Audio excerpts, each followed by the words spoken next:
Oh, comme elle est importante cette mêlée à ce moment du match. Allez le petit. Allez. Never see you, mon grand.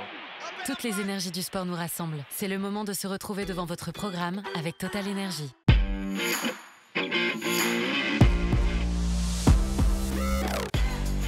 Salut à toutes et à tous, bienvenue pour ce 9e épisode de Kick-Off Rugby. On est en direct sur Twitch, salut tout le monde pour ceux qui nous rejoignent en replay sur rugbyrama.fr, via Occitanie.tv sur les plateformes de podcast et sur YouTube également.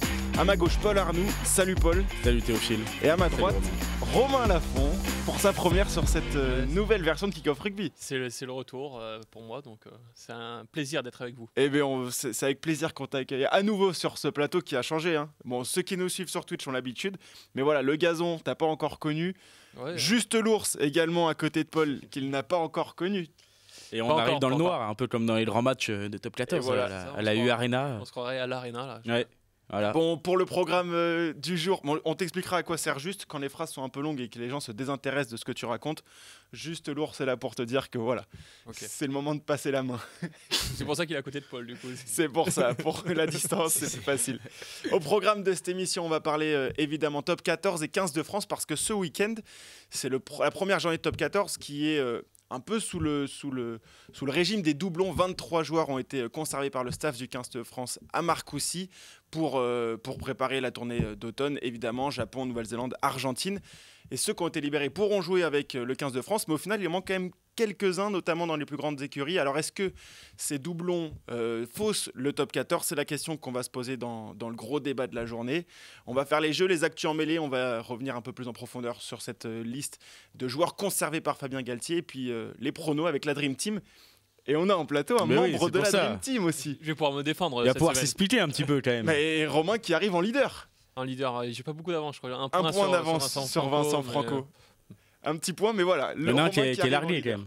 Et il y a Quentin qui est un petit peu largué. Il est bien parti, mais ça s'essouffle.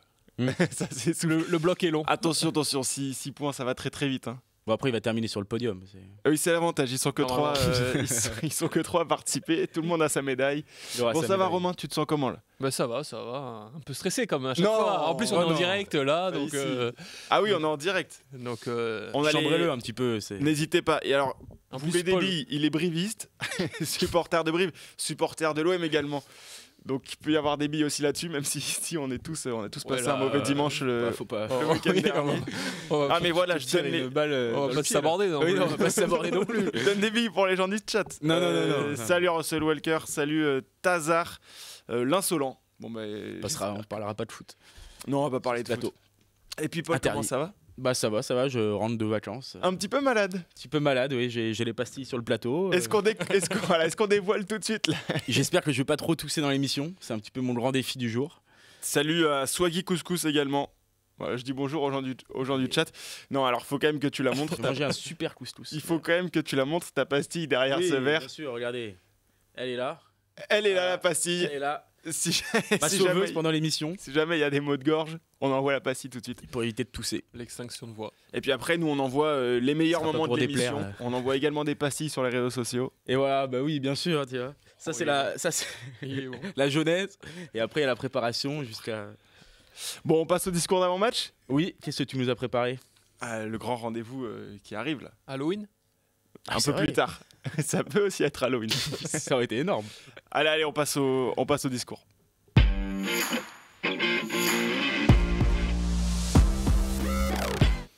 Le grand rendez-vous là dans les prochains jours. Je pouvais pas commencer cette émission sans parler du grand rendez-vous de lundi, donc les Oscars Midi Olympiques, évidemment. Grande cérémonie où il fait bon manger des petits fours, boire quelques coupes de champagne et sortir son plus beau costume. J'aurai l'immense chance d'y être. Une édition spéciale charnière. Pour le grand numéro 10 que je suis, c'est quand même logique que j'y sois sur cet événement. Lundi soir, plusieurs grands joueurs auront la chance de me rencontrer. Je pense à Dan Carter, Stephen Larkham, George Regan, Frédéric Michalak ou encore Christophe Lamaison pour ne citer que. J'aurai aussi l'occasion d'expliquer à Thierry Sauter comment plaquer, à Califano comment pousser en mêlée ou à Stephen Parez-Edo comment jouer au rugby à 7. Bref, une grande chance pour tous ces joueurs. Lors de cette cérémonie seront décernés plusieurs trophées, meilleurs joueurs et meilleures joueuses françaises, meilleurs joueurs d'Europe également, meilleurs joueurs et joueuses du monde ou encore révélation de l'année. L'équivalent du Ballon d'Or, finalement. Alors, on ne sait pas encore qui gagnera quoi, mais une chose est sûre, là non plus, Vinicius ne sera pas récompensé. Et du coup, il n'y aura pas la délégation du Real Madrid. Il n'y aura pas non plus la délégation du Real Madrid. On espère que les autres délégations seront bien présentes. Malgré les rumeurs qui peuvent fuiter sur les réseaux sociaux. Non, désolé Vinicius qui n'aura pas ni le Ballon d'Or ni l'Oscar d'Or Midi Olympique. J'imagine qu'il est déçu pour les deux. Oui, c'est vrai. Après, ça aurait pas été un très grand joueur de rugby, je pense, Vinicius. Ouais, non, je vois pas quel poste on peut le mettre. Peut-être à l'aile parce qu'il court vite. Oui, à l'aile. Et je pense On a dit qu'on parlait pas de foot par contre. Oui, c'est vrai. Mais Vinicius, il termine sur Vinicius. J'envoie là-dessus. Je vous envoie un petit plat du pied sur Vinicius. Voilà. Je pense qu'il aurait au moins pris une intervention d'un arbitre. Soit pour chambrage, soit ici, la piscine, c'est à côté, etc. Oui, pour simulation. S'il était sur un terrain de rugby, c'est obligé qu'il passe par là. Tazar qui s'est fait opérer du genou hier, mais il a la pêche. Et ça, on est content pour lui. Je lis le chat quand même. Voilà, Nicolas Beck qui a passé un bon dimanche. S'il avait à son genou, le pauvre. Nicolas, on sait pas. Théophile, tu tapes des deux pieds. Je tape d'aucun pied, malheureusement. Donc, un droitier. Si je tape déjà bien du droit, c'est pas mal. On verra plus tard pour le gauche. Voilà, à l'époque, il avait un casque, il lâchait le casque pour. C'est un peu Stéphane Larkham. Hein. C'est oui, notre Stéphane Larkham à nous. Mais casqué qui joue. Je prends, continuez, allez-y, messieurs. Je vous laisse carte blanche là si vous voulez me saucer, il n'y a pas de souci. Numéro 10 avec un casque en France. Wisniewski. Ouais. C'est vrai, mais il n'y en a pas. Non, il n'y en a pas énormément. Ça se fait plus trop. C'est pour ça que cette année, il a lâché le casque. Idole de jeunesse, Matt Guito. D'où le casque. Oui, c'est vrai. C'est de là que ça vient. Pas aussi bon en défense quand même. Hein. Malgré Matt toutes tes Guito qualités. Non, malgré toutes tes qualités. Ok, ça marche, je prends. Salut à Gab ASM. Skrilla avec un casque Peut-être au tout début. Oui. Au début, ouais, mais je pense qu'après, il fallait laisser parler la mèche quand même. Bah attends, il y avait des jolis cheveux quand même. Ah oui, quand même. Non, il n'y en a pas tellement finalement. Non, pas en France. Non, bah si, à l'étranger, tu vois, Dito, Larkham, tout ça, mais ça se fait plus. Je suis là pour relancer une mode. Oui. Au grand plaisir de ta maman. Pour le plus grand plaisir de la maman qui est évidemment rassurée de me voir avec un casque. Bien sûr. Attention aux oreilles. Casque, protège-dents. Évidemment. Pas les épaulettes. Épaulettes, non, les épaulettes, ça se fait plus ça non plus. Non. Moi, je mettais toujours des épaulettes quand j'étais petit. Ni les mitaines. Tu mettais des épaulettes ? Ouais, bien sûr. Ah bah oui. Je sais pas si ça rassure ou pas, mais. Si, ça rassure tout le monde. Là, je vois très bon goût de la part de Tazar l'Insolent qui est très actif. Hein. Yann Deleg, également. Oui. C'est vrai. Casque. C'est Nicolas Beck qui nous donne cette information. Ok, très bien. Tu vas apprendre à connaître Nicolas Beck et Gab ASM, qui sont nos deux piliers. Nos deux piliers dans le chat, qui sont très très bons. Messieurs, on passe aux actus en mêlée ? Allez, vas-y. Allez, ça part.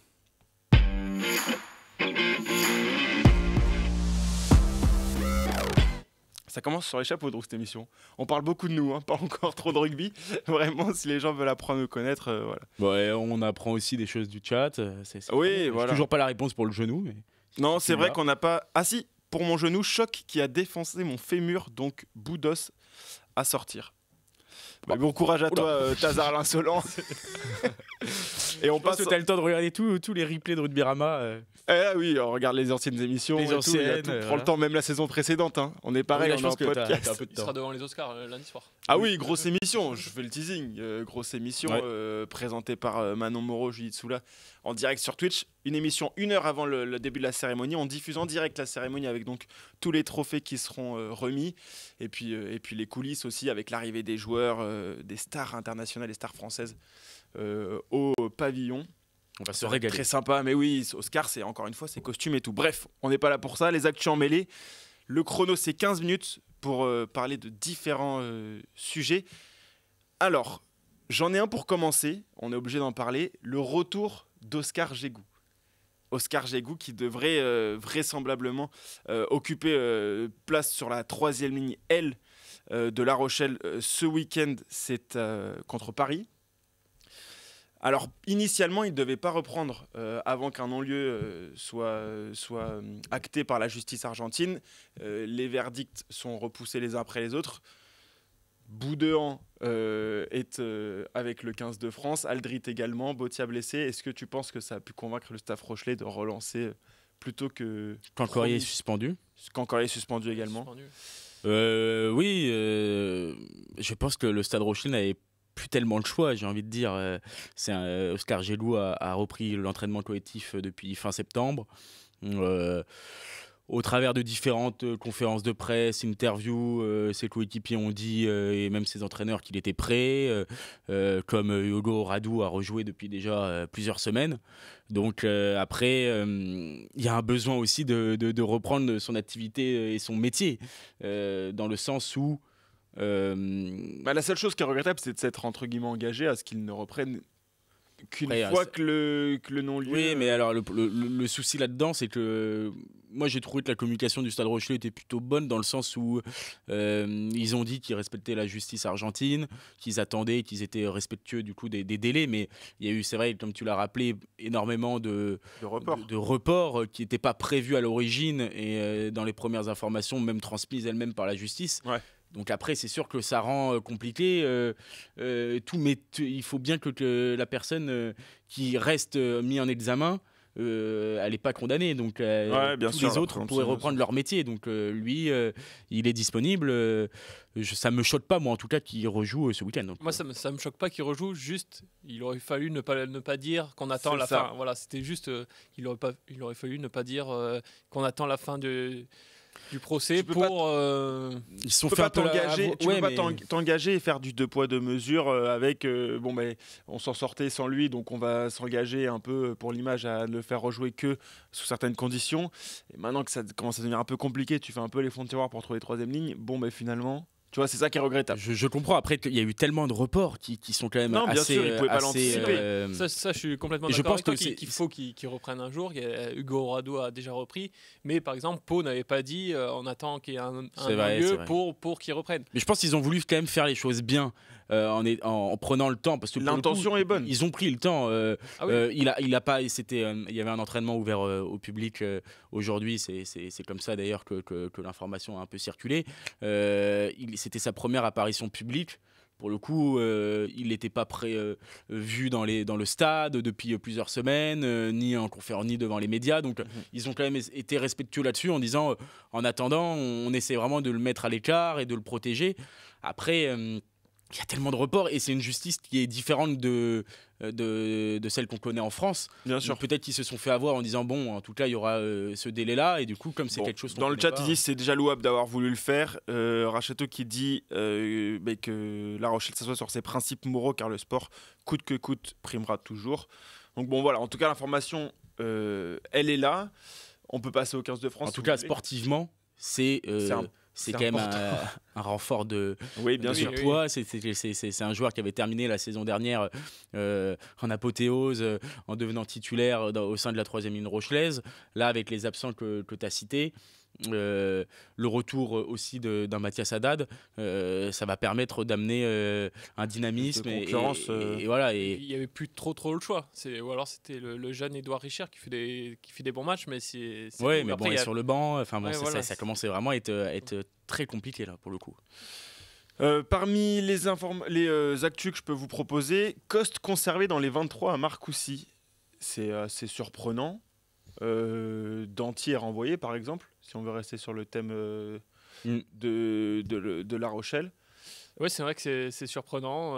Moefana est relâché, mais après on a appris qu'il était suspendu pendant 3 semaines, donc il pourrait potentiellement jouer contre le Japon. Je peux expliquer très rapidement. Vas-y. Le cas Moefana, il a été suspendu du coup 4 semaines en tout, 3 semaines.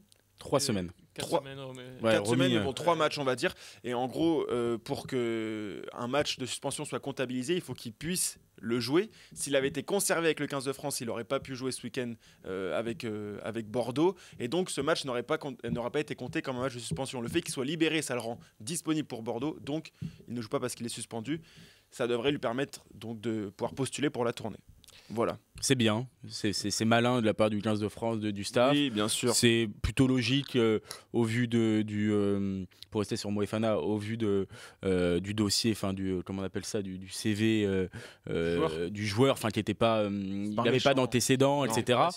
Donc c'était pas un récidiviste. Donc je trouve que ça aurait été vraiment dommage pour lui, au vu de sa forme aussi. Ça aurait été cruel qu'il puisse pas disputer cette tournée.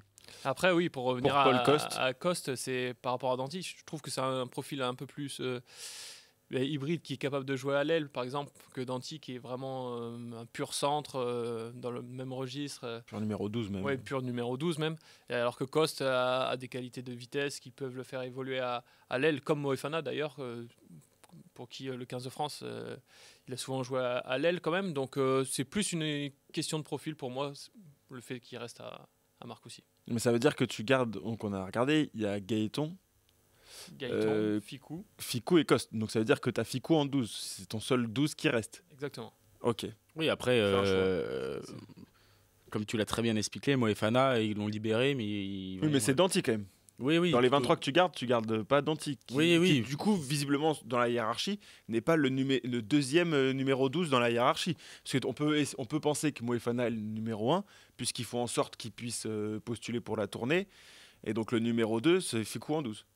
Ouais, non, c'est sûr. Après, est-ce qu'il n'y a pas aussi un travail avec les clubs, savoir les besoins du joueur, un travail aussi, une discussion avec les joueurs. Danty a peut-être aussi le besoin d'enchaîner. Son club a besoin de lui, peut-être plus que d'autres clubs. Donc il y a aussi peut-être cette question qui rentre en jeu. Je sais pas. Et puis il y a peut-être aussi que Coste, il est nouveau dans ce groupe. Donc, il a peut-être besoin de plus de temps. Il a peut-être besoin de plus apprendre à connaître le groupe, alors que Danty, mais lui, il a pour le coup. En tout cas, ce qui est sûr, c'est qu'il n'est pas protégé, donc il fait moins partie des plans que par le passé, au vu du staff, qu'il ne considère pas qu'il n'a pas. Qu'avant. Son statut a évolué quand même. Autre sujet qu'on peut aborder, messieurs, Bureau se renvoyait à Bordeaux. Alors, on en a beaucoup parlé dans Kick-Off Rugby, on a beaucoup dit qu'on espérait pouvoir le voir à l'arrière, notamment si Thomas Ramos était placé au poste de numéro 10. Visiblement, c'est pas prévu. C'est compliqué. Comment on l'explique ça? C'est quand même dingue. Je sais pas, il y a un groupe, c'est toujours dur. C'est toujours la politique de l'homme en forme ou du groupe. Et visiblement, c'est la politique du groupe qui prime. Sauf pour Danty, visiblement. Oui, voilà. Sauf pour Danty. Je trouve que c'est ça qui est bizarre. Non, mais il y a quand même je trouve que c'est pas assez clair. J'ai hâte d'entendre un peu plus Fabien Galtier là-dessus, parce que je trouve que c'est pas. Je comprends pas certains choix, comme on vient de le dire. Ça s'applique pour certains joueurs, mais pour d'autres, c'est du coup plus la forme qui rentre en compte. Ils comprennent pas non plus dans le chat. Moi, j'aime bien la logique. Mais là, j'en vois pas. Sacro-sainte continuité. Logique. Mais après, c'est le même argument aussi pour moi. Ça peut être la polyvalence. Bureau, c'est un pur 15 qui est capable des fois de dépanner en 10 à Bordeaux quand il le faut sur des bouts de match. Barré l'a plus fait. Voilà, Barré est quand même plus un joueur qui est capable de faire 10-15, voire centre des fois. Donc je vois plus comme ça sur des groupes à 23 joueurs là, pour la fin de semaine. Je vois plus garder des joueurs polyvalents comme Barré. Ouais, moi j'avoue que j'ai du mal à comprendre. Après, ça montre bien que Fabien Galtier a ses idées. Voilà, il veut installer Bureau 115, il veut faire jouer Ramos 110. Non, mais au moins c'est clair, quoi. Pour le coup, il croit vraiment en Léo Barré à l'arrière. Il a donné satisfaction quand il a joué en équipe de France. Il veut le reconduire à ce poste-là. Et je pense qu'il veut mettre plutôt Ramos en 10 et partir là-dessus. Donc, il y en a un qui en fait les frais, c'est Bureau. Il ne faut pas oublier que Léo Barré est un jeune joueur. Et c'est une vraie marque de confiance qu'on envoie à un jeune joueur qui est en difficulté en ce début de saison en club. Et là, le sélectionneur lui dit, nous, on compte sur toi vraiment, tu as notre confiance. Et voilà. C'est triste pour Bureau. Il ne faut pas oublier non plus, c'est vrai, le côté, le fait que Barré soit jeune, que l'objectif reste quand même la Coupe du Monde selon moi, et il représente peut-être plus l'avenir que Bureau, même si Bureau qui a 27. En 2027 il peut y aller hein. Il aura 30 ans quoi. Non, mais ça va. Oui, ça va tout à fait. J'espère qu'on n'est pas vu à 30 ans. En tout cas, en tout cas, allez, on envoie dans les commentaires toute notre force pour Romain, hein, évidemment, on n'oublie pas. Non, mais c'est inquiétant pour Bureau. Enfin, je serais lui, je me dirais, bon, mon avenir en. Est-ce que j'ai pas des grands-parents peu... qui sont nés dans un autre pays pour se faire naturaliser, tenter l'aventure? Bureau, qui va aller commencer à chercher dans l'arbre généalogique s'il n'a pas des origines. C'est à Bordeaux qu'ils sont contents en tout cas. Oui, Bordeaux. Bordeaux qui récupère pas mal de joueurs. On en parlera dans le gros débat, mais Bordeaux, ils doivent être ravis. Effectivement, autre sujet. On va du côté de la Nouvelle-Zélande, Beauden Barrett qui va arriver à 133 sélections contre l'Angleterre et qui deviendrait donc à égalité avec Mea Lamoult à l'honneur, le troisième joueur le plus capé de l'histoire de la Nouvelle-Zélande, derrière Mako et Whitelock qui en est le leader. Pour un 3/4 quand même, se retrouver au milieu de Mako, de Mea Lamoult et de Whitelock, je trouve ça impressionnant. Je sais pas à quel endroit vous le placez, Barrett, dans le classement des plus grands 10 de l'histoire de la Nouvelle-Zélande. Est-ce que ce nombre de sélections et cette longévité hors norme suffit à dépasser Carter, quoi. Par exemple? Je sais pas. Non, pour moi, non, ça dépasse pas. Pas du tout. Mais très loin pour moi. Ah oui, c'est très quand loin. même dingue pour un 3/4 d'arriver à ce... Beauden Barrett a quand même été élu meilleur joueur du monde aussi. Ouais, moi le débat se pose même pas. Champion du monde. Je trouve qu'il paye un peu peut-être aussi sa polyvalence. Il paye un peu sa polyvalence, je trouve, où il n'a pas non plus tout le temps été installé en numéro 10. Donc Carter, c'était le numéro 10, le grand numéro 10, quoi, incontournable. On posait il a commencé, il était en 12. Tout début, mais après, il a vraiment. Et Carlos Spencer, c'était quand même la classe. Tu veux le faire rentrer dans cette discussion. Après, quand il y avait la paire de centres Mahanonou, Conrad Smith, c'était 10, 12, 13, tu les connaissais. Pas besoin d'aller chercher très loin. Nicolas Beck est d'accord avec toi, Paul. Oui, voilà. Non, mais c'est un très grand joueur. Et c'est vrai qu'il a tellement de sélections, mais je trouve qu'il y a tellement de grands 10 en Nouvelle-Zélande que, en tout cas, avec Carter, pour moi, il ne rentre pas dans le débat. Non, je mets Carter largement dessus. Ouais. Beauden Barrett, c'est une mode. Carter, c'est un dieu. Bon, bah voilà, ça c'est signé. Une mode, c'est un peu hasard. Oui. Une mode qui dure 133 sélections, quand même. C'est chez les Blacks, on parle pas du. Oui. Non, mais c'est ça, quand même. 133 sélections chez les Blacks en étant un 3/4. Tu vois bien quand tu regardes le classement que c'est vraiment hors norme, quoi. Non, mais c'est vrai. Après, il a quand même. T'as des Karian Reed, etc. autour, quoi. Je veux dire, c'est fou de voir un 3/4 à cet endroit-là. Bon, bref, ça m'a interloqué en tout cas, et je voulais qu'on en dise deux mots. Il faudra poser la question à Aaron Smith. Si tu le croises aux Oscars, tu lui demanderas avec qui. Entre deux cours de passe, je lui poserai la question. Je pense que il va peut-être botter en touche. Allez, fin d'émission. non, pas toi, Aaron Smith. Oui, j'ai bien compris. Sur la question de Carter ou Beauden Barrett. C'est la question Carter ou Barrett. D'accord, merci. mais tu poses la question. Alors, on va rester sur la Nouvelle-Zélande. T'as la chance d'être aux Oscars et tu veux même pas poser cette question. On va rester sur la Nouvelle-Zélande. Mais si, mais je n'ai pas dit que je la poserai pas. Je la poserai. On est en train de perdre du temps. Il n'aura plus qu'1 minute 45, mais je pense que ça mérite pas beaucoup plus. Qu'est-ce que tu vas nous proposer? Joe Marler qui veut supprimer le haka. Je sais pas si vous avez vu ça. Il a tweeté en disant que c'était ridicule et qu'il fallait le supprimer tout bonnement. Ça fait longtemps qu'on n'avait pas entendu Joe Marler. Voilà. T'as d'autres actus emmêlés derrière ou c'est la dernière? C'est la dernière. Ah mince, il faut meubler du coup. Non, après j'ai le sondage. J'ai le sujet du sondage quand même. Ah bah on peut passer au sujet. Moi Joe Marler, ça m'intéresse pas ça. Il a dit ça où? Sur un tweet? Sur Twitter. Ouais, voilà. Le buzz. Non mais il y a quand même la ministre des Sports, le ministre des Sports néo-zélandais qui a réagi. Ça a fait du bruit quand même, c'est pas juste un petit. Ouais, mais je sais pas si quand il écrit ça, il le pense vraiment ou si c'est uniquement pour faire le buzz. Mais alors, dans les commentaires, je vous fais un peu pêle-mêle. Il est juste con. Non, mauvaise idée. Joe Marler, le clown du rugby, c'est un Anglais. Fin du débat. Mais il dit ça par rapport à quoi? Par rapport parce qu'il y a Angleterre, Nouvelle-Zélande. Oui, non, mais bien sûr. Au moins, ça permet d'en parler. Il dit que c'est ridicule, comme quoi ça représente plus rien, quoi. Enfin, je pense que c'est juste ça, quoi. Oh, il faut pas qu'il parte en vacances là-bas parce qu'il y a quand même. Non, je pense pas que ce soit prévu. S'il pose cette question-là, enfin, s'il dit cette phrase-là sur Twitter, je pense pas qu'il est prévu de partir en Nouvelle-Zélande. Nos amis anglais, quand même, ils ont cette belle faculté à parler et à endiabler des matchs à mettre une tournée finalement. Oui, voilà. Pour le débat que j'avais prévu, le sondage dans le chat, quelle équipe va finir 13e et jouer l'Access Match? Donc Vannes, Perpignan, Stade Français, Montpellier, Pau ou autre.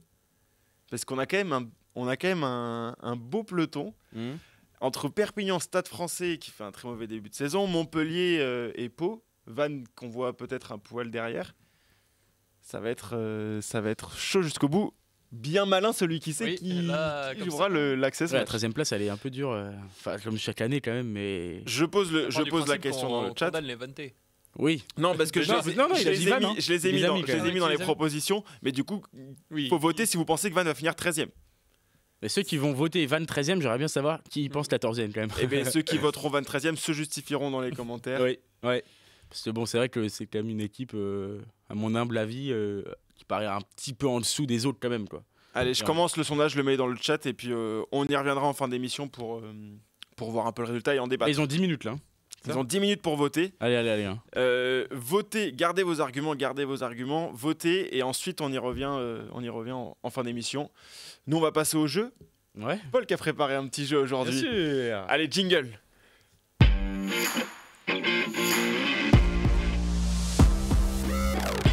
Par contre, il est méga réactif en régie. Hein. Ouais, vrai, il est très fort. Je dis allez, jingle comme ça, sorti de nulle part et le jingle il tombe tout de suite. N'hésitez pas à envoyer des cœurs pour Aurélien hein, qui est en régie. Aurélien Delandu, on l'embrasse. Paul, est-ce que tu nous présentes ton jeu? Bon, c'est une compo hein, classique hein, entre amateurs de rugby, entre spécialistes, puis même avec tous les gens sur le chat. Tu regardes pas promis, le chat. Je triche pas, promis. Je sur le chat, vous donnez aucune réponse à Théophile, bien sûr. Donc j'ai pris un match. C'est bientôt la tournée de novembre. On joue qui le premier match? Le Japon. Le Japon, bravo, vous êtes bien. Donc la compo, c'est le 2 juillet 2022, le Japon-France. Victoire de la France, 45-25, je sais plus exactement le score, mais c'est le premier match. T'as pas bossé, t'as un jeu, un match à faire. J'ai les noms déjà. Pas le score. C'est une large victoire, 45, le chat va m'aider, mais 45-25. Vous pouvez mettre parce que la semaine dernière, quand il y avait le jeu et que je jouais, ils ont dit venez les gars, on arrête de parler. Il n'y avait plus un commentaire pendant le jeu. J'étais tout seul pendant 80 secondes. C'était faut pas que tu le regardes. Non, en tout cas, c'est le premier match de la tournée. Où au final on bat deux fois le Japon. Ok. Donc sur le score de tournée d'été, donc un petit indice, c'est pas l'équipe. Oui, on va s'en sortir. Vous pouvez donner des noms japonais, en sachant que ça, bon, Aurel n'est pas prévenu, mais celui qui donne un nom japonais, c'est +2. Ah oui. Wow. Voilà. Ouais, moi j'irai pas, je vais pas te mentir. Hein non, j'irai pas sur les noms japonais, mais voilà, c'est très dur. Moins surprise que les Français. Hein? Ça peut être moins surprise que les Français. Ouais, quand même, l'équipe japonaise est un peu chaude quand même. Bon, je vous écoute, messieurs. Vas-y, Théophile. Allez-y. Tournée d'été, du coup, tu m'as dit. Tournée d'été 2022. On commence par. Du coup, il n'y a pas les finalistes. Théophile. On commence par Théophile. Fikou. Du coup. Ah non, c'est les joueurs protégés. Attention. Oh, punaise, ne commence pas. Je t'accorde cette erreur. Il n'y a voilà. Allez, ça y est, à 3 erreurs, t'as perdu. Donc, attention. Okay. Voilà. Fais attention. Gros, c'est bon. À gauche. Il y a les remplaçants ou pas? Il y a les remplaçants, tu peux tout dire. C'est pas la tournée où il y a Jolmes? Si. Bravo. Numéro 5. Première sélection. Villiers, c'est une première erreur pour Théophile. Impeccable. Lucu, c'est bon, je pense qu'il a bien la compo. Je pense que Rome est très très bien. Lucu en 9. Jalibert en 10. C'est bon. Ça va vite. Moi je vais dire Riley au Japon en 13. Riley, oui, je te l'accorde. Je vais vérifier. Mais c'est bon, Riley en 13. Magnifique. Donc là, tu gagnes des points. Non, en tout cas, tu gagnes pas des points, mais tu as le droit à une erreur en plus. Pourquoi on n'a pas les Riley en numéro 13 côté Japon. Alors, je redis pour... Alors Aurélien en régie, on envoie des cœurs pour Aurélien en régie, puis là il nous fait il est catastrophique sur le jeu. On a Gros en 1, on a Jolmes en 5, on a Lutu en 9, on a Jalibert en 10. Voilà, côté français. Ok. Et côté japonais, on a Riley en 13. Ok. Couillou, c'est bon sur le banc. Bravo, numéro 22, ça passe pour Théophile. Ah ouais, là c'est... Barlow. Barlow, c'est une première erreur. Même pas sur le banc. En talonneur, du coup, c'est... non, moi je vais pas m'aventurer là-dessus. Penaud? Non, il est protégé. Penaud, c'est bon. Ah, c'est bon? C'est bon pour Penaud en numéro 14. Il marque même un doublé. À l'époque, il était à Clermont encore. Donc, oui, mais je pensais qu'il y avait une liste de joueurs protégés. Ouais, mais Ok. Penaud, c'est bon en numéro 14. Voilà, parfait. C'est dur. C'est dur parce que j'avais pas vu ce match en plus, c'est terrible. Je vais dire Macalou. Macalou, c'est bon numéro 21. Ouf.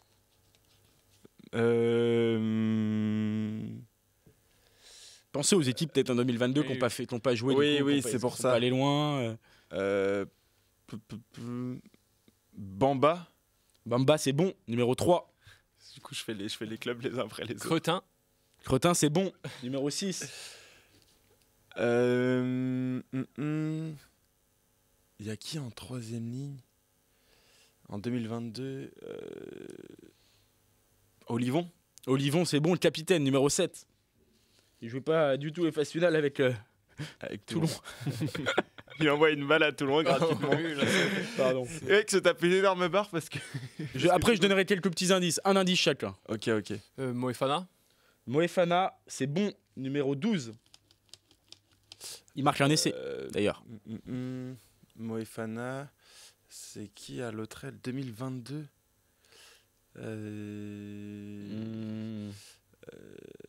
Jaminet à l'arrière. Jaminet à l'arrière, magnifique. Bravo. Numéro 15. C'est dur, Là, c'est du sursaut. Ah, le 8, j'ai envie de m'aventurer, mais je suis pas sûr du tout. Après, vous avez une erreur chacun. Hein. Vous êtes bien. Hein. Ah, j'en ai un en Parce tête. que je pense qu'il... Surtout que toi, t'as une erreur. Tu peux faire 4 erreurs. Hein. Je vais dire Imeno chez les Japonais. Non, mais ça les va, Japonais, mais je crois pas. Non. Oh, même pas. Non. Ah ouais. Jordan Joseph. Oula. Non plus. Oh là là, alors là, vous avez donné beaucoup d'erreurs. 2 erreurs. Donc 2 erreurs chacun. Est-ce que je peux donner un indice? Allez. Comme ça, Ok. t'auras un indice. Côté japonais. Oula. Non, je donnerai à Théophile parce qu'il a pas trouvé de Non, mais japonais. je l'aurais pas les. Si. Côté français, un indice. Le numéro 8 fêtait sa première sélection. Ça va Et pas bon m'aider. courage, mon grand. Non, Il en a eu d'autres depuis. Ok. Mais ça va pas m'aider. Il y a un chrono là où il a. Bah, je vais dire... Il n'y a pas eu... un Bobigny. Non. Oh, c'est pas mal ça. Non. J'en ai. Attends, j'ai une idée. 3 erreurs pour Ah, Rome. j'ai- Alors, Saito. Saito, non. Il n'y était pas non C'est plus. catastrophique. Non, Alors- mais on est catastrophique de rien du tout. Il nous sort. Il a même pas le score du match. Si, alors, attendez. Il y Mais a moi, quand c'est même des 3 joueurs. erreurs, hein. Il y a quand même des. Non. Ah si, c'était 3. Non, on va jusqu'à 4, on continue un tout petit peu. Bon, allez. Allez, à Donne-nous 4. des indices. on Non, le mais fait il y a pour quand même des joueurs que vous n'avez pas cités qui sont encore Ah, mais il y a titulaires. Tatafou. Alors Tatafou, Oui. bravo à Bordeaux, quand même c'est le match où il se révèle, c'est là où il met un punaise. essai, il est monstrueux. Donc Tatafou numéro 8 côté Japon. Et en équipe de France, il y a quand même notamment un numéro 4. Woki. Eh non, et non, si tu le trouves, t'as gagné. Un numéro Flamand 4. Oui, Non, mais- Flamand. Flamand Si, Flamand, bien sûr que oui. Thibaut Flamand, numéro 4. Bien sûr, bon voilà. Là. C'est victoire pour Théophile. Merci. Victoire pour Oh, Théophile. wow, Ah, wow. mais- alors, attendez, vous avez quand même pas cité Non. du Movaka. Ah, mais donc il y a les Toulousains. Mais Mais nous, c'est oui, pour oui. ça qu'on n'y est pas allé. Ah Ah oui, d'accord. on n'est pas allé sur les Ok, ok. Toulousains. Tanga en 8, c'était celui qui fêtait sa première Ah, sélection. Vakatawa. Lebel, Lebel. Vakatawa. Ouah, mais Vakatawa, franchement, il a mal vieilli. Et notre ami, Astoy. notre ami Leach, vous aurez pu le trouver aussi côté Japon. Lui, il en a combien des sélections aussi? Tolo Il en a 250 Ouais, aussi. pas mal. Voilà. Bon, victoire de Romain, je suis honnête. Non. Bah non. Mais avec les Japonais, moi j'ai fait 3 heures. T'as j'ai trouvé pas Tatafou de rép- T'as trouvé Tatafou? C'était pas brillant quand même. Non, Victoire bon, alors, de Théophile quand même. Alors, ils ont trouvé un peu sur le chat, maintenant tu peux regarder? il y a Makalou, Ber2, il disait Non. Yakuba Kamara. Oui. C'était Astoy sur le Non, banc. pas C'était Astoy sur le banc. Priso, non. Priso, oui. Priso, bon voilà, c'était les Priso, Bourgarit. Lavaux, Thomas Lavaux. Bon, Remplaçant on de passe à Zemini. mon jeu, messieurs. Allez, à toi. Donc Romain qui va de nouveau. Je révisais la compo. C'est terminé maintenant, il n'y a Ah plus bon. rien à prouver. Hein. Bon, mais merci en tout cas dans le chat d'avoir gardé votre langue, de ne pas m'avoir aidé. De toute façon, je ne lisais pas les commentaires. On passe au jeu. Moi, ça va être la juste stat. 5 questions à Paul, puis 5 questions à Romain. C'est assez simple. Des questions connaissance rugby. Enfin, voilà. Je commence par Paul. On fait les 5 questions de Paul. On voit combien de points il a. Et ensuite, Romain, la réponse. Gab SM qui demande si Paul va pleurer cette semaine. Gab SM, c'est un mec Si, qui en c'est a un- contre Paul. Ouais, mais- ouais. C'est un pressing. Ah oui, Ah oui, oui, c'est tout un gros terrain, pressing tout terrain. sur moi. Paul, première question. Qui a remporté le plus de bonus, qui a marqué le plus de bonus depuis le début de la saison? Quelle équipe? De bonus. Oh purée, c'est pas facile ça. Les deux, hein, offensif. Bonus offensif et défensif compris. Je demandais une réponse. Je sais pas du tout. Toulouse, non? C'est Toulouse, effectivement, avec 5 Avec les bonus, bonus 3 offensifs. bonus offensifs, 2 bonus défensifs. Non, ce n'était pas Bordeaux. Il y a eu du Toulouse Ouais. et du Bordeaux. Qui a inscrit le plus de points? C'est Ramos. Non, l'équipe qui a marqué le plus de... Ah, qui a été c'est Bordeaux par contre. C'est Bordeaux, effectivement, 277 points. 260 points Il pour... met la pression d'entrée. Combien de matchs il y a le samedi ? Le samedi 1, 2... Non, mais toujours plus. Non, mais attends, j'ai un doute. Il a pas 10 minutes non plus. Attends, j'ai un doute en plus. 2, 4, 6, 8, 10, 12... Qu'est-ce qu'il dit ? Non, mais je compte comme ça. Non, mais il faut aller... 2, 4, Combien de matchs 6, le samedi, 8, vite 10, 6. C'est 6 matchs le samedi. Je comptais 2 par 2 pour savoir combien il y a de clubs. Oula. Il y a quand même Nicolas Beck. 2, 4, Nicolas Beck. 6, 8, 10. Nicolas Beck qui a mis 5 matchs quand même. Dommage. Ouais, voilà. Mamoun 50 également, 5 Là, je suis matchs. sur un sans faute là. Quelle erreur. Combien de matchs se jouent dans une ville qui commence par la lettre C ce week-end ? Ah, ce week-end. Oh, vas-y, là, ça me saoule. Là. Je sais pas, 1. C'est de Castres et Clermont reçoivent Clermont ce week-end. aussi, Quel dommage. Combien d'essais a le meilleur marqueur du championnat ? Ça doit être Makala. J'hésite entre. Ils sont 2. Oui, il y a Couillot aussi, je crois. J'hésite. Bon, tu l'as la stat. 6 essais, c'est une excellente réponse. 4 sur 5 parce qu'il a 4 sur 5. Il a pas réfléchi à la 5e question en plus. 4 sur 5, la pression qui est sur Romain. Mais Romain, tu vas t'en sortir. Au moins la pression. Ouais. On va voir. Alors Romain, moi je vais faire un petit focus parce que ce week-end il y a Castres-Montpellier. Cadeau. On en a parlé, je vais te faire un petit focus sur Castres-Montpellier. 23e journée la saison dernière. Toujours plus. Je te pose quelques petites questions comme ça, pêle-mêle. Est-ce qu'il y avait plus ou moins de 5 points d'écart ? Alors, plus. C'est moins. Ah, 27-26 score final. Dommage. Ah ouais, c'est plus qu'un pressing aussi là. Putain, mais c'est quoi ça ? Non, mais c'est des petites questions pêle-mêle. Est-ce qu'il y avait plus ou moins sur la feuille de match, plus ou moins de 4 joueurs dont le nom commence par B ? Plus. Plus, il y avait 5 joueurs effectivement. Barlow, Babillo, Botitou, Bridge et Béconnier. Qui avait le pack le plus lourd ? Non, mais franchement, c'est abusé. Non, mais là, c'est. Montpellier. Montpellier, c'est une mascarade. 936 kg contre 897. Pour le moment, on est à 2 sur 3. Ouais, t'es bien au final, hein. Pour l'instant, avec ces questions, oui, c'est bien. C'est plus moins égal. Qui égal. a marqué en premier ? Qui a marqué en premier ? Castres. C'est Montpellier. Ouais, mais Léo Colli, 10e minute, une pénalité. Qui a le plus de Français dans son 15 de départ ? égal. Égalité. Oh 10 partout. Et magnifique. S'il a précisé, c'est qu'il y avait On un est égal. donc sur du Ah non, 4-3. 3 sur 4. Dommage. Castres-Montpellier là, tu. Non, mais là, Ça se joue à rien. Au moins la finale, tu vois. Honnêtement, ça se joue à rien. Bien joué, Paul. Excellente victoire, magnifique. Merci. Je suis très heureux. Donc, Paul ne pleurera pas. Est-ce Théo nous a encore sorti un questionnaire affreux. Oui, sans aucun doute.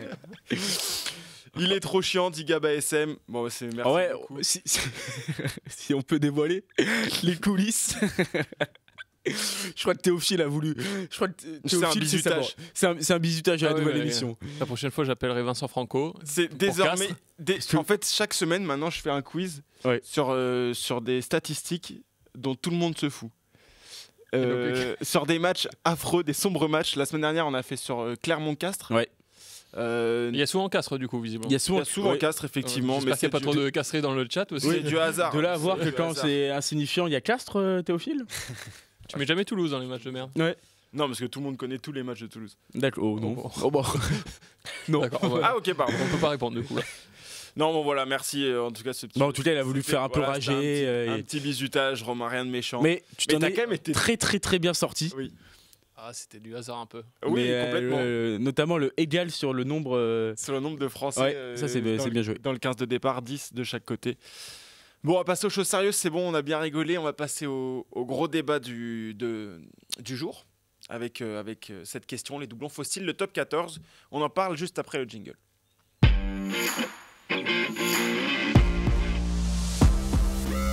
Je disais, j'ai presque pleuré de rire sur le début du quiz. Ah, et moi aussi.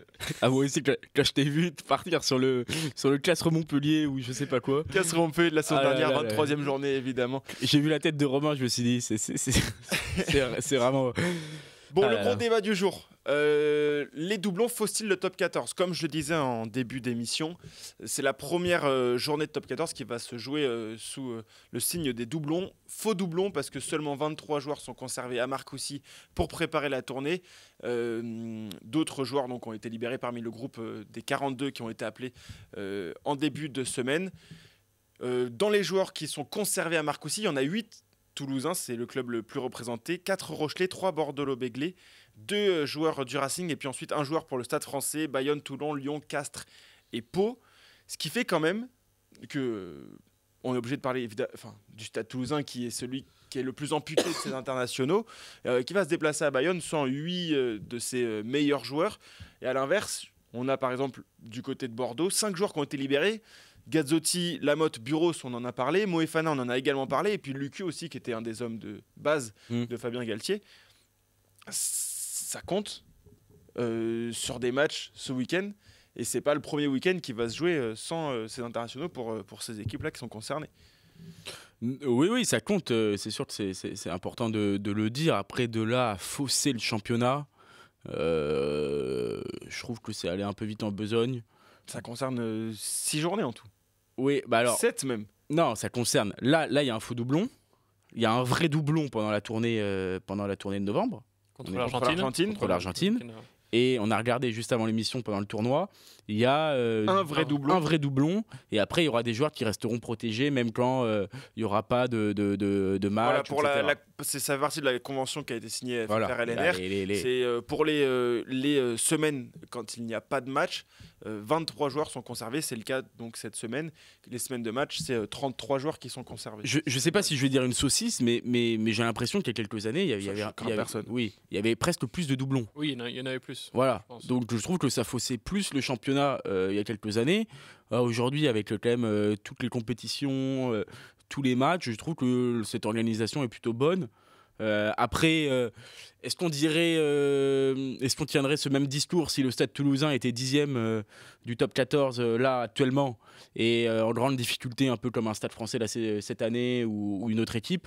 Peut-être qu'on serait un peu plus alarmiste sur ces doublons parce que c'est le club le plus représenté. Et pareil pour Bordeaux. Ouais. Au final, c'est les deux mastodontes du top 14. La saison dernière, Toulouse a montré qu'avec ses joueurs, même avec les doublons et tout, ils avaient continué à rouler sur le championnat.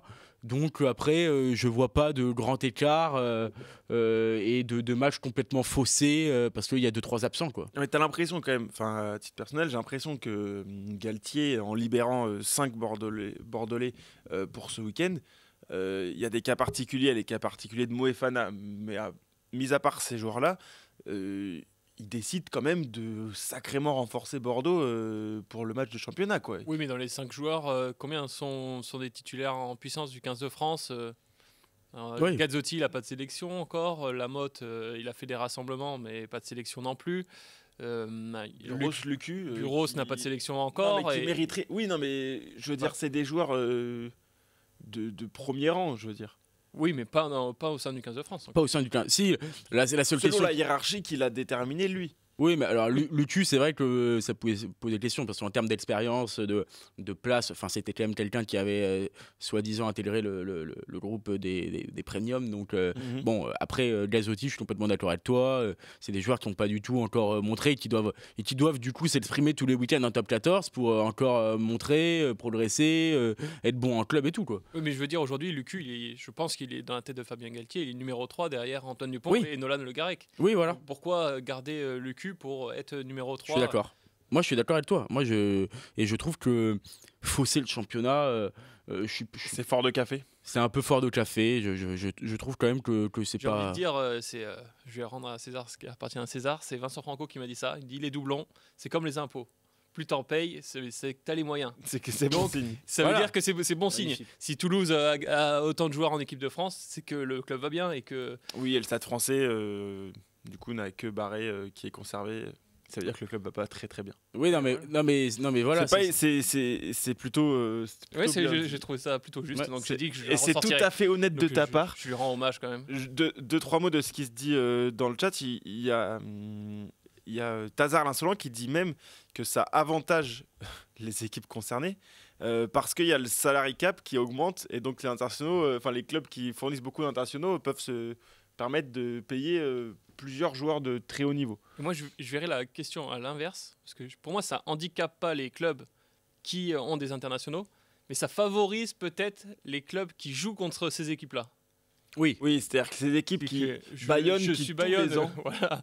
Je Bayonne, joue Toulouse cette semaine et Toulouse la semaine dernière, c'est quand même pas le même Toulouse. Non, je pense Mais que les Toulonnais auraient bien aimé échanger. Voilà, je pense aussi. Ça c'est vrai, mais après quand tu pars dans ce débat-là, tu vas partir après sur Toulouse, tu vas partir aussi dans les débats, les clubs qui reçoivent Toulouse.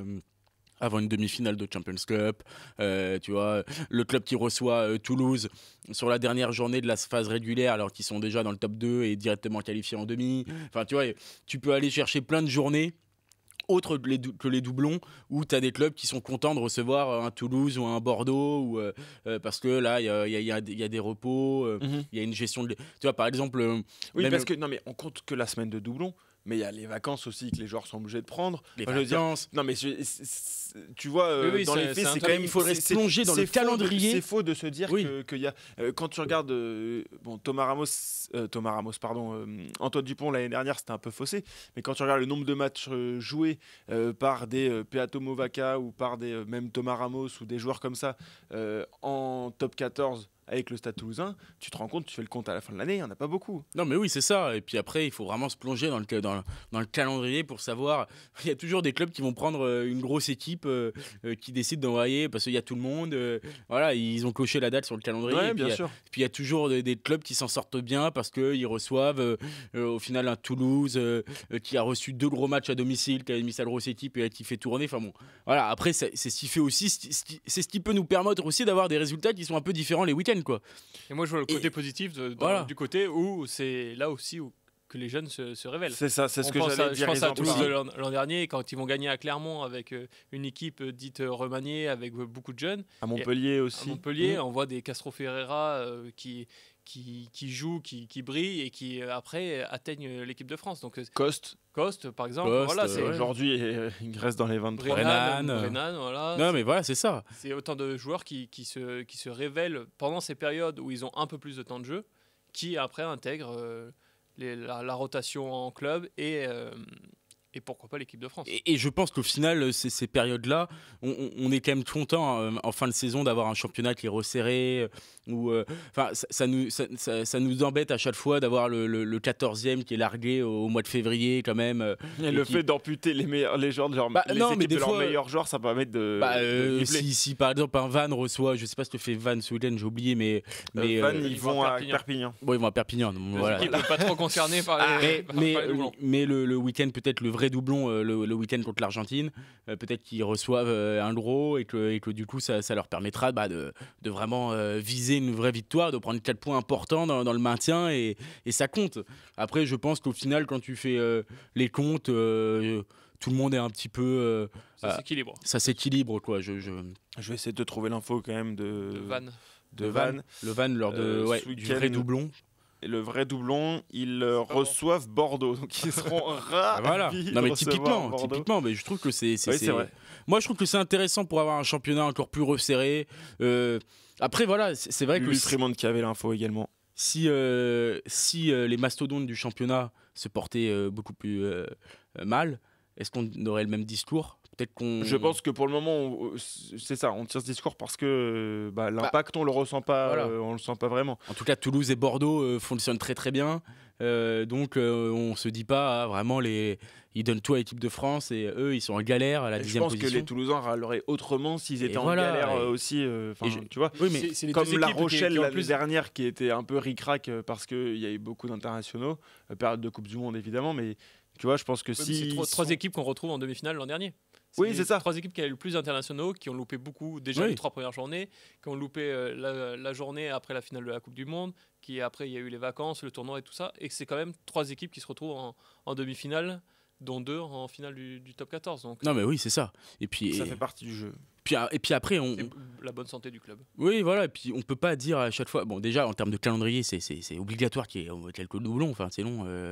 Tu peux plus jamais jouer. Il y a Ou alors tellement de faut dates. revoir toutes les formules. Faut revoir toutes les formules. Des championnats. Et après, on peut pas non plus se plaindre que quand on perd face à l'Irlande ou d'autres équipes, que les internationaux français, en tout cas les cadres, ont plus de jus ou manquent d'énergie par rapport aux Sudaf qui jouent moins ou des Irlandais et tout. Et après, du coup, vouloir qu'ils jouent tout le temps, tous les week-ends dans le club et qu'ils soient pas protégés un minimum, quoi. Non, mais Enfin, moi il je faut trouve avoir ça une- bien qu'ils soient protégés. Je trouve Ça- juste que mais après c'est toujours Ouais, le mais tu truc les du fais quand, calendrier. les matchs. Mais je trouve juste que oui voilà ça. Ouais. Je trouve ça normal qu'ils soient protégés. Franchement, je préfère quand bien même je suis supporter toulousain, je préfère que les joueurs soient protégés et soient pas avec Toulouse pour être performants avec l'équipe de France parce que ça reste la priorité. Mais du coup, après, Ça dépend des supporters. ça. Mais non, je parle en tant que Toulousain là. Oui, mais je suis sûr qu'il y a des supporters toulousains qui préféraient avoir Dupont et Ntamak Bah, tous les week-ends et Dans la pas mesure avec où ça l'équipe de France. impacte peu, dans la mesure où ça impacte peu les performances du Stade Toulousain, en tout cas ces dernières années, ça me dérange pas de faire quelques matchs sans mes internationaux parce que voilà, c'est comme on en revient depuis tout à l'heure. Je bouge le micro comme on le dit depuis tout à l'heure. Si le Stade Toulousain était impacté différemment et n'arrivait pas à performer sans ses internationaux, je serais plus réservé. non, mais c'est ça. Après, voilà, c'est sûr qu'il y a des équipes, je pense qu'il y a quelques Rochers qui auraient été contents de pouvoir compter sur un Aldrit ou sur un Boudéan ce week-end. Plutôt que sur un Gégou. Ça c'est tes propos. Hein. Je te laisse libre de tes propres propos que je me désolidarise complètement. C'est une blague, mon grand. Non, mais en tout cas, c'est sûr que quand on est supporter toulousain, je pense qu'on n'est pas très inquiet actuellement par la situation du club et par la non-présence des nombreux internationaux en équipe de France. Et peut-être que ça aide aussi dans les négociations de contrat avec les joueurs en leur disant regarde combien de matchs joue Cramon par exemple. Regarde Marchand, Movaca, ils sont absents tant de semaines dans l'année. Ouais. Tu vas avoir beaucoup de temps de jeu. Je pense que s'il n'y avait pas de doublon, Cramon il tirerait un peu plus la gueule. Oui, mais si je pense que chaque joueur a l'envie de jouer des matchs de phase finale et qu'il sait que si les deux sont là, ça Oui, va mais être c'est dur ta d'aller seule accrocher. compensation quoi. Je veux dire Ouais. Non, mais pour ces clubs-là, parce qu'on n'est pas obligé de parler que de Toulouse, mais pour ces clubs-là, je suis assez d'accord avec toi, et ça permet même au staff d'avoir un discours qui peut être un petit peu différent Ouais, c'est vrai. et de dire regardez, là c'est à vous les gars, Hugo Mola l'a plutôt très bien fait ces dernières saisons. Bravo, le plan. Le beau plan. On n'est pas encore sponsorisé Haribo, mais ça arrive fort. Ouais, ce serait bien. Non, mais en tout cas, ça permet au staff d'avoir un discours mobilisateur pour ces jeunes, d'aller chercher le maillot, comme dirait notre sélectionneur préféré. Et en tout cas, Oula, t'as quelque chose à dire sur non, mais c'est un peu la formule qu'il aime bien utiliser. Ah, ok. Et en tout cas, d'aller chercher en eux le côté d'aller gagner leur place, quoi, tout simplement, quoi. Ça fait jouer la concurrence. Ça fait jouer la concurrence et on a vu que sur la saison dernière, notamment à Toulouse, Brennan, il avait gagné sa place dans le groupe pour les gros matchs. Pour les phases finales, Castro Ferreira s'était fait remarquer, même Ouais. si là il est pété. Mais Et Théo Ntamak aussi était en train de discussion. ouais, non, mais voilà, il y a des Il y en a quelques-uns. ouais, il y en a quelques-uns et je pense que ça peut. Et puis même, tu parlais de Djegou, mais il termine la saison dernière titulaire à La Rochelle. Il avait aussi bénéficié voilà, c'est de clair. l'absence de certains pour pouvoir prendre de la confiance à ce poste-là et tout. Donc, je Ça trouve que change, c'est, ça change, ça impacte, si on doit résumer, ça impacte forcément les résultats en top 14, mais finalement pas forcément dans le mauvais sens, dans la mesure où ça peut permettre de resserrer le championnat éventuellement, et surtout sur les phases finales, sur les matchs qui comptent, les meilleurs restent en haut du classement. C'est ça. Exactement. Ouais. C'est bien résumé. Eh bien écoutez, avec grand plaisir. Qu'est-ce que dit le chat? Dans le chat, ils disent que c'est déjà arrivé, Toulouse 10e. Oui. En top 14, donc que les doublons aient un impact. Et ça râlait un peu plus à l'époque. Hein. Et ça râlait un peu plus évidemment, mais c'est qui est tout à fait logique. Du côté de La Mais à Rochelle, l'époque, il y avait beaucoup Nicolas plus de Beck, doublons, du comme on a côté dit. de La Rochelle, il faut compter sur le soleil, sinon ils prennent l'eau. Bon ben voilà. Qui dit ça? Nicolas Beck, Oh là à là, ton mais avis, c'est non mais vrai. ça là, tu pouvais le deviner. Après, il parle aussi des blessés, mais bon, ça pareil, c'est le jeu. Je veux dire, tes joueurs sont en équipe de France. Ils jouent Nico, un match, ajoute-moi sur Insta, Nico, on va se parler un peu dans le bec là. C'est une invitation.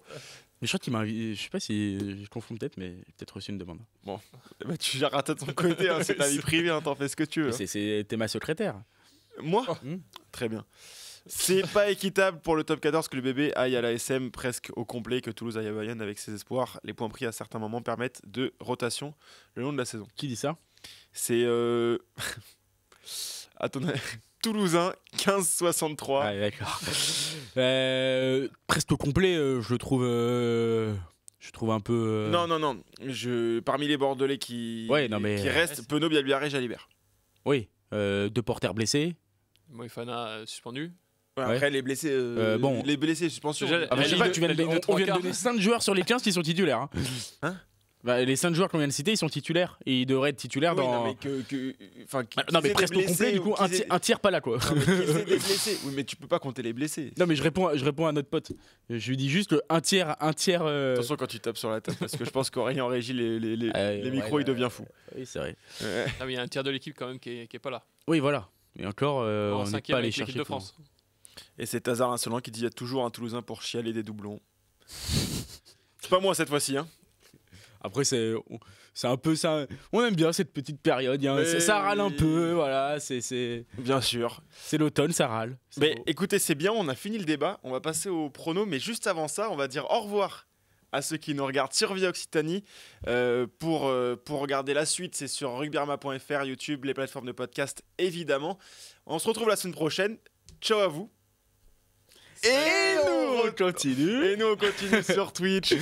On continue sur Twitch, évidemment. Vous avez l'habitude, ceux qui nous regardent sur Twitch. Tu la connaissais, celle-là, Romain? Je sais pas si j'ai. C'est la bascule. C'est la bascule de Rugbyarma. C'est notre bascule à nous, c'est-à-dire que sur Via Occitanie, ils ont le droit qu'à 56 minutes pour être précis. Et nous, on est sur Twitch, donc on est en roue libre. Faut payer et après on a l'intégrale. On n'a pas de limite. Non mais elle est énorme cette petite bascule. J'adorerais que sur France Télé les bascules elles soient faites comme ça. Bah, écoute, on reprend la tête et nous on continue. C'est sur France 3. C'est un faux au revoir. C'est là où on. Ouais. C'était magnifique. On va passer au prono avec la Dream Team. Ouais. Et un membre qui est sur le plateau. Oui, bois un coup parce que c'est là où il va falloir te défendre, mon grand. On passe au prono.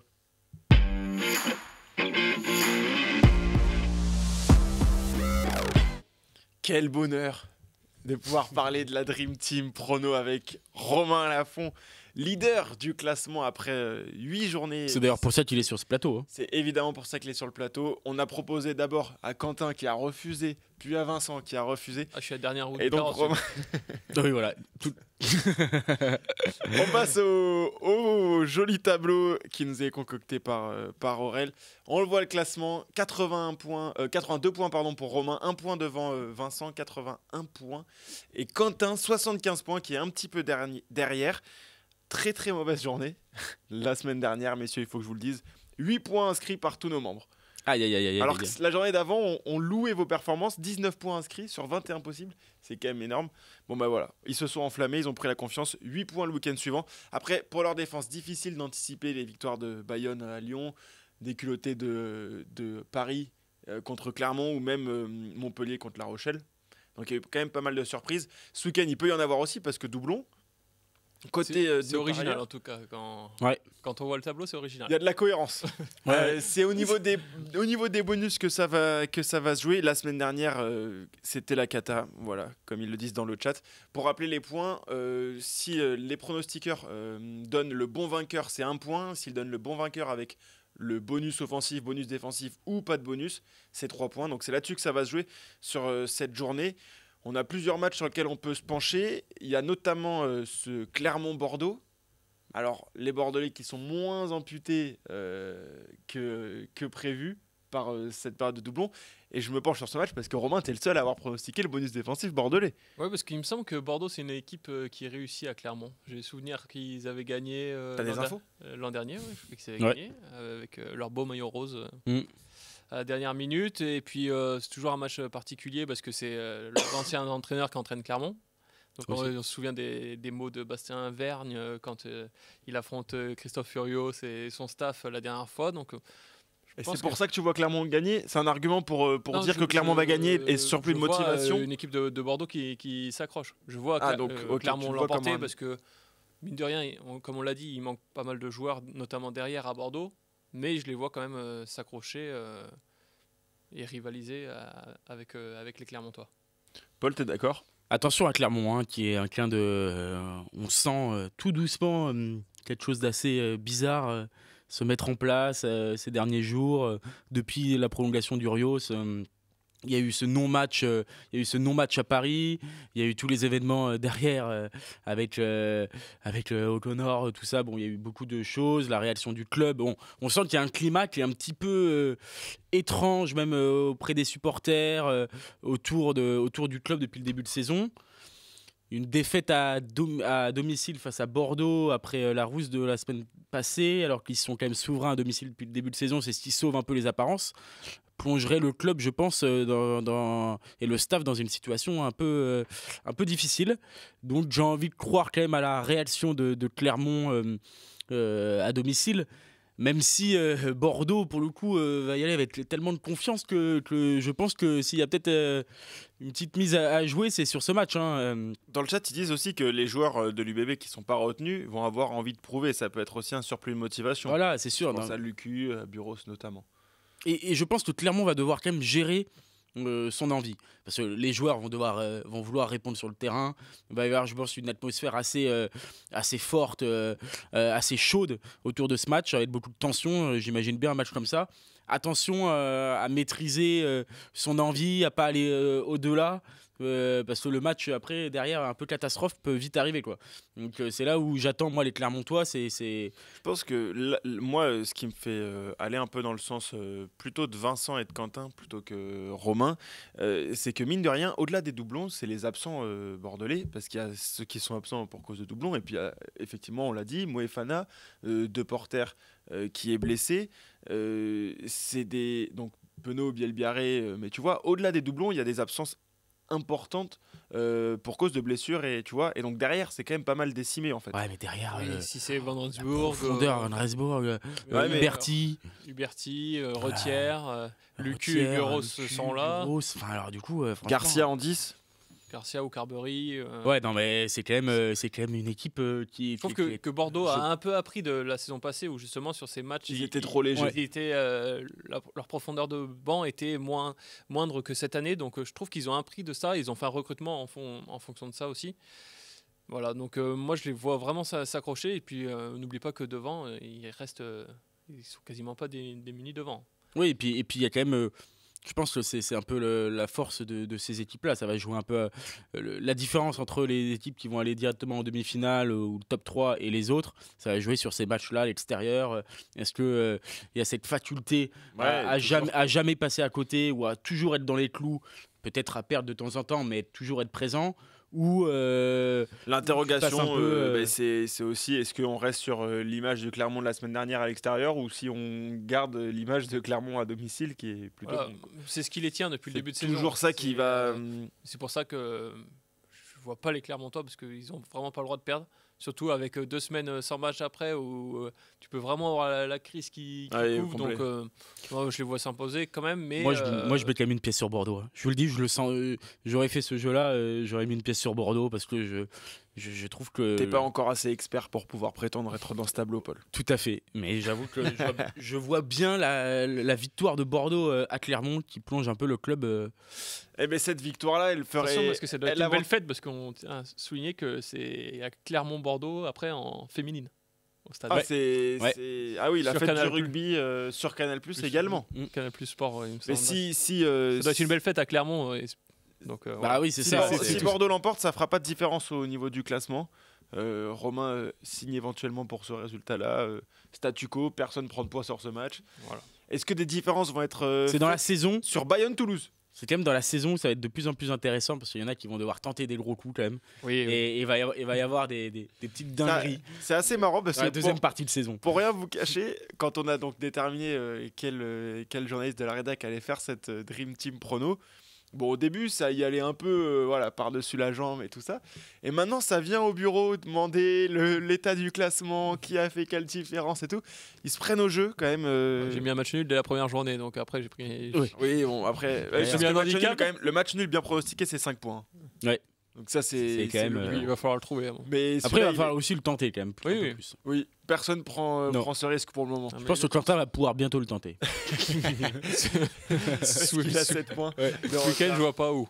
Non. Ah, peut-être Oh, Ah, sur toujours ce partout. Bayonne-Toulouse. Toulouse sans ses Belle internationaux transition. qui se déplacent à Bayonne.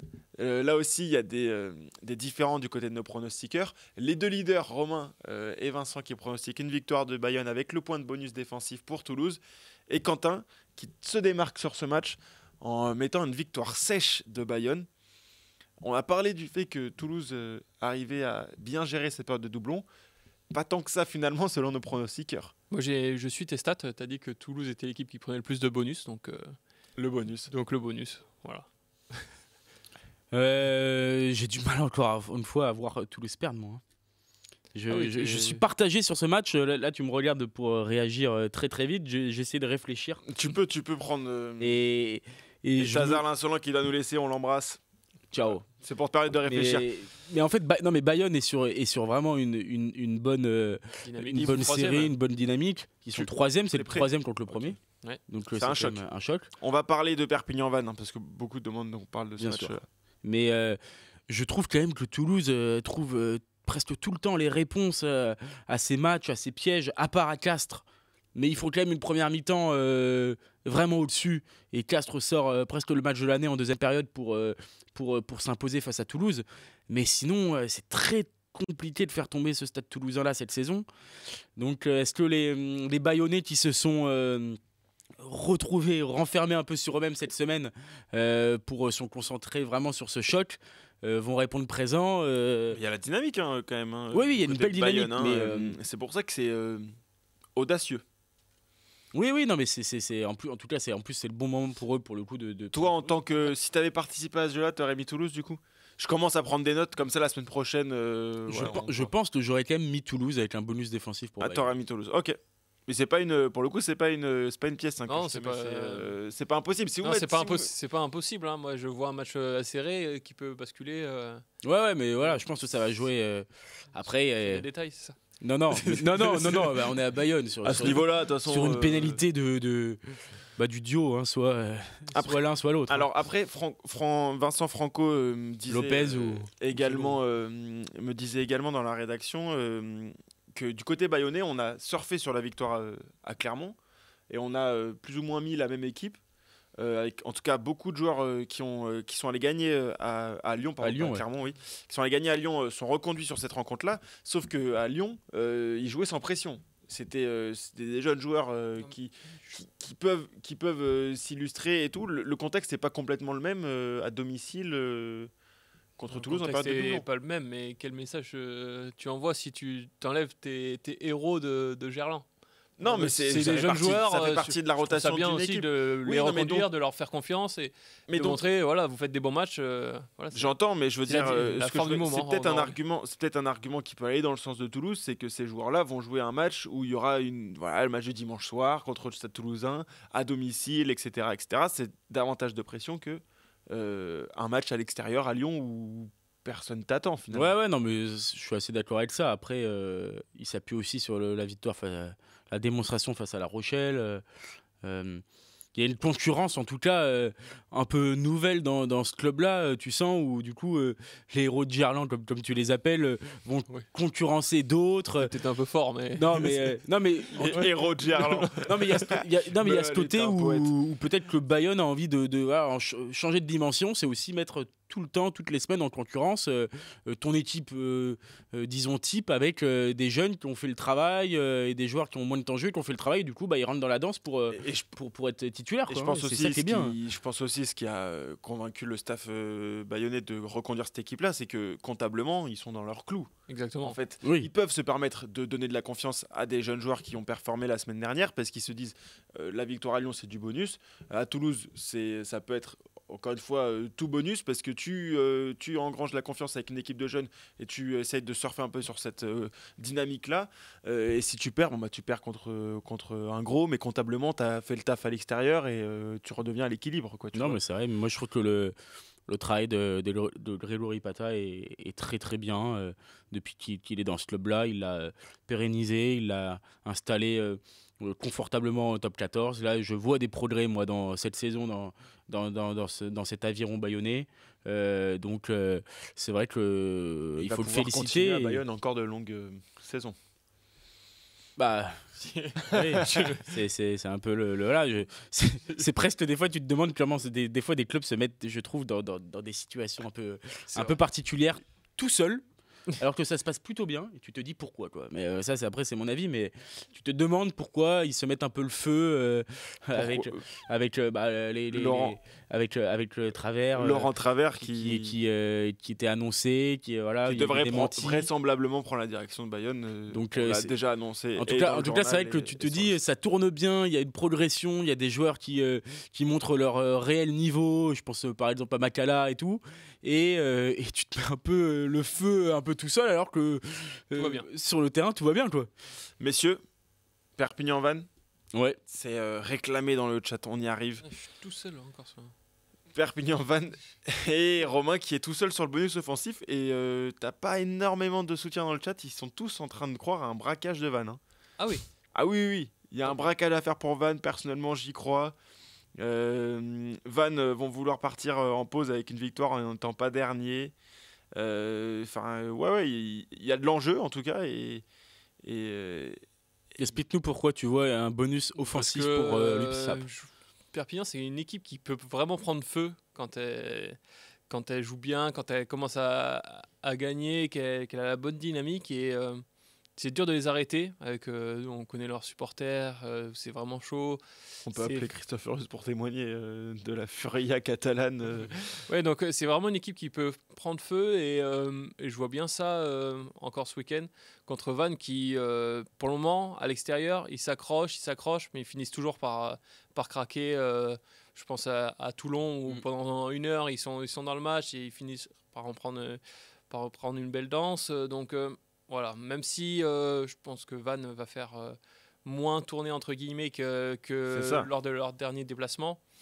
Perpignan, voilà, moi c'est une équipe que je trouve belle à voir jouer et qui me séduit pour le moment, notamment à domicile. Il y a une nuance effectivement, c'est que vu qu'après on part en période de doublon, enfin non pas de doublon, mais il y a le 15 de France qui joue et donc il y a une semaine de pause pour tous les joueurs. Ça va pas être le même genre de déplacement que les Vannetais ont l'habitude de faire depuis le début de la saison.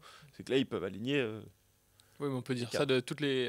Mais Perpignan a beaucoup de blessés. Hein, toutes les équipes à l'extérieur et au final, je vois que tout le monde a mis des victoires à domicile. Donc je sais pas si c'est. On voit vraiment Perpignan. Est-ce que vous aviez pensé à cet argument au moment de faire vos pronos? Oui, quand même. Je suis pas sûr. Non, moi je suis d'accord avec ce que dit Rome, mais je trouve que du coup, je vois bien Perpignan soit prendre feu comme tu disais et faire un vrai match et tout, soit vraiment si le match prend pas cette direction, faire un match très compliqué quoi. Et c'est pour ça que je comprends pas du coup soit Perpignan gagne ou alors je vois peut-être Vannes qui gagne. J'hésite entre les deux. J'ai pas dit ça. On n'est jamais à l'abri d'un match nul. On va finir cette phrase dans cette émission. Une phrase, c'est pas possible de la finir. Avec Théophile. Non, mais du coup, je comprends pas le prono de Vincent et Quentin. Ah, d'accord. Qui donne une victoire de Perpignan comme ça, sec. Pour moi, c'est vraiment. Si le match se présente bien, oui, je pense qu'ils sont capables de faire un carton. Mais il y a aussi un scénario que je pense très crédible aussi, où Vannes est tout prêt et prend le bonus, où vraiment est pas loin de la gagne. Toi, Vannes bonus offensif ou Perpignan bonus offensif? Presque en fait. Alors du coup, je comprends pas, je vois pas un 20 à 10, tu vois, comme ça, un peu nul, comme ça. Non. Ouais, en fait, c'est vrai que maintenant que je le dis, je me fous un peu de ta gueule, mais je comprends ce que tu veux dire et je suis assez d'accord. Parce qu'en plus, Perpignan n'a pas non plus. C'est-à-dire que soit il y a une victoire avec bonus défensif, soit il y a une branlée de Perpignan, mais il n'y a pas une victoire moyennasse de Perpignan. Oui, non, je vois pas une victoire moyennasse de Perpignan. Ok. À voir comment Vannes va s'adapter dans une ambiance chaude, parce que là, c'est le respect du buteur et tout ça. Moi c'est quelque chose qui me dérange vraiment pas, donc je suis à l'aise d'en parler, mais à voir comment. Que les buteurs soient sifflés. Ouais, non, c'est le sport. Supporter bréviste en plus, tu peux même pas commencer à râler sur les buteurs sifflés. Non, c'est une. Non, mais après peut-être que là, du coup, Vannes, s'ils mettent une équipe un peu plus compétitive, expérimentée en top 14, peut-être que c'est aussi un bon moyen de moins subir la pression du public, des habitués du top 14 qui connaissent Aimé Giral, quoi. À voir. Messieurs, je vous propose... vous voulez revenir sur un autre match ou alors on passe au sondage comme tu veux. On n'a pas parlé de quoi Castro-Montpellier, Toulon-Lyon. Il y a peu d'autres... Castres-Montpellier, je suis assez d'accord avec vous. Je vois bien une victoire bonifiée de Castres, moi, quand même. Toulon-Lyon, je suis assez d'accord avec vous. La Rochelle-Paris. Au Racing, vous voyez aussi tous le Racing de perdre.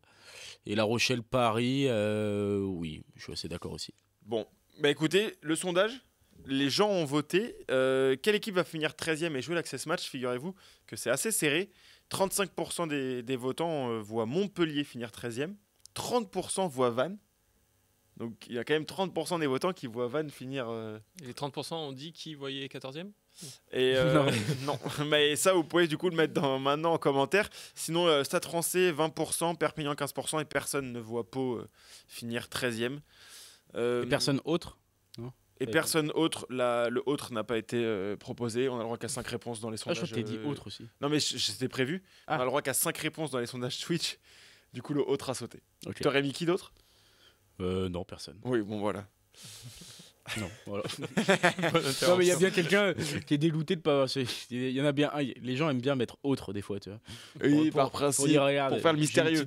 Une petite dinguerie, je te dirais pas quoi. Mais... Moi, je vois un truc différent que ça. Non, du coup, alors pour les personnes qui ont voté Vannes, il y a du Perpignan 14e. C'est Ipso des gens qui voient Vannes gagner à Perpignan ce week-end. Je pense que c'est les mêmes qui disaient qu'ils voyaient le braquage ce week-end. Oui, Vannes, c'est que du mental. Surtout que Vannes déçoit moins à l'extérieur que le Stade Français. Donc, visiblement, ils voient Vannes l'emporter à Perpignan. Un prono. Une chose est sûre. À la veille de cette 9e journée de top 14, qui finira 13e? Une chose est sûre, c'est que le Stade Français va quand même devoir...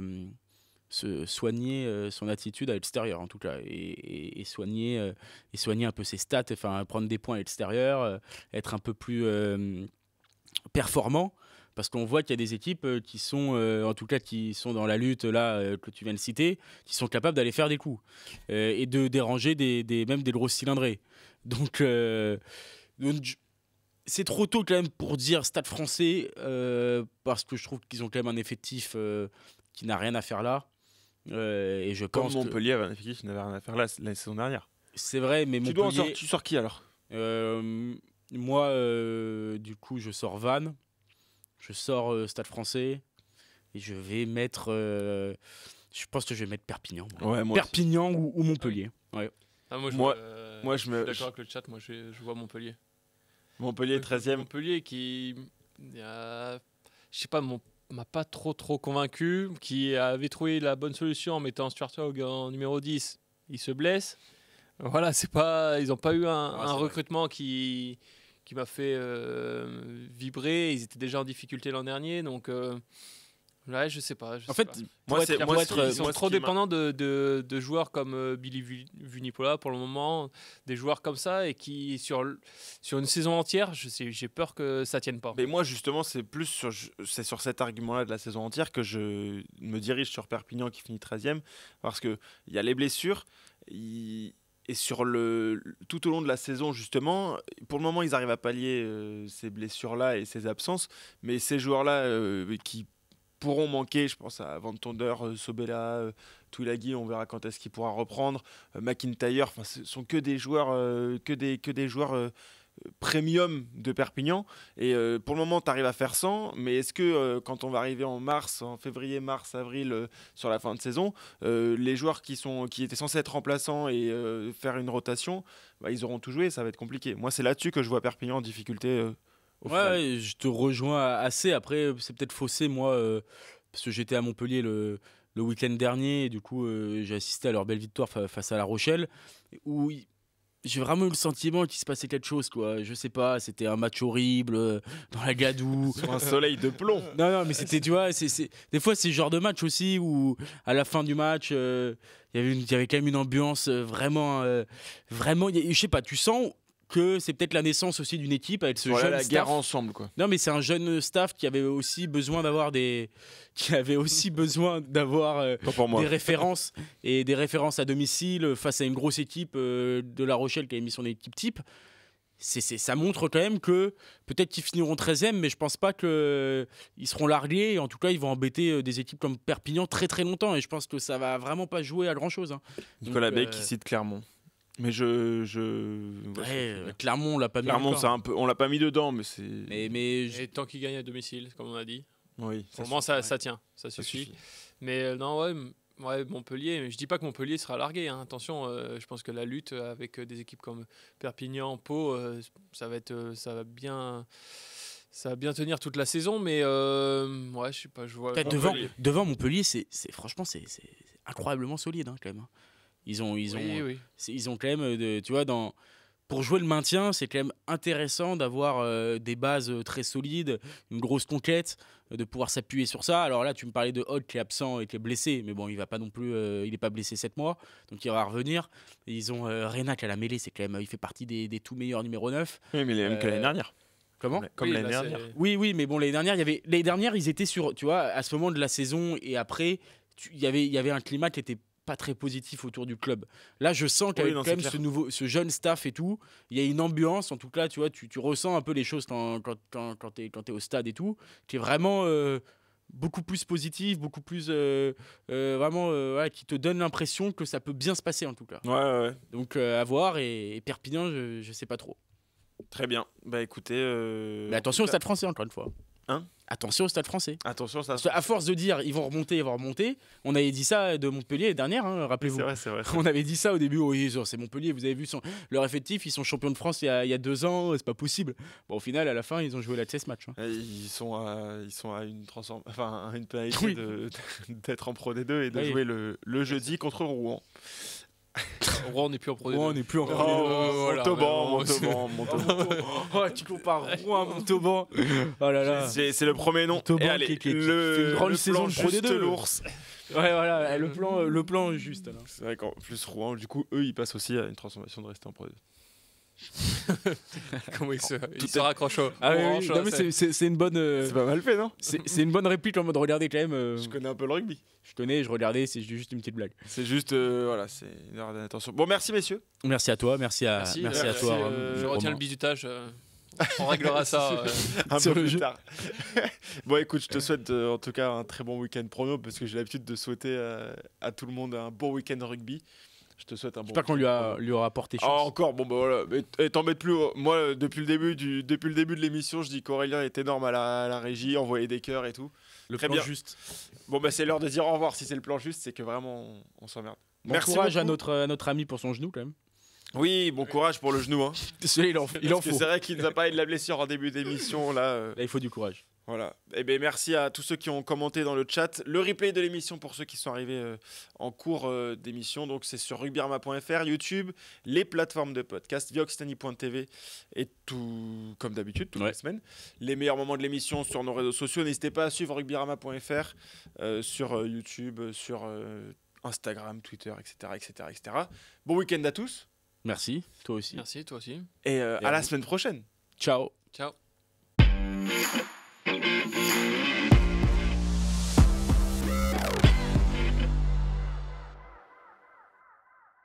Oh, comme elle est importante cette mêlée à ce moment du match. Allez le petit! Allez. Never see you, mon grand. À peine un pas. Toutes les énergies du sport nous rassemblent. C'était votre programme avec Total Énergie.